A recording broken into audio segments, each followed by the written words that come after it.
अस्सलाम वालेकुम, बिस्मिल्लाहिर्रहमानिर्रहीम। एक बादशाह ने ऐलान किया कि जो शख्स झूठ बोलते हुए पकड़ा गया उसको 5 दिनार जुर्माना होगा। लोग एक दूसरे के सामने भी डरने लगे कि अगर झूठ बोलते हुए पकड़े गया तो जुर्माना ना हो जाए।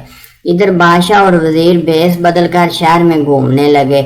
जब थक गया तो आराम करने की गर्ज से एक ताजर के पास ठहरे।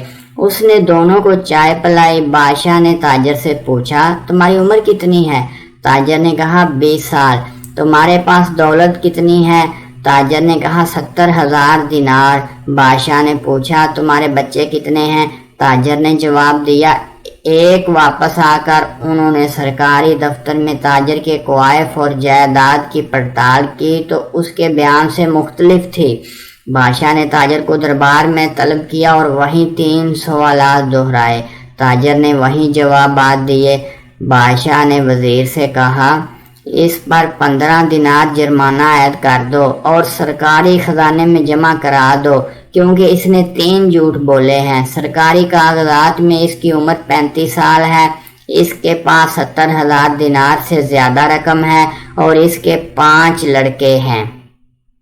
ताजर ने कहा, जिंदगी के 20 साल ही नेकी और ईमानदारी से गुजरे हैं, इसी को मैं अपनी उम्र समझता हूँ। और जिंदगी में 70,000 दिनार मैंने एक मस्जिद की तामीर में खर्च किए हैं, इसको अपनी दौलत समझता हूँ। और 4 बच्चे नालायक और बद इखलाक हैं, एक बच्चा अच्छा है, इसी को मैं अपना बच्चा समझता हूँ। ये सुनकर बादशाह ने जुर्माने का हुक्म वापस ले लिया और ताजर से कहा, हम तुम्हारे जवाब से खुश हुए हैं।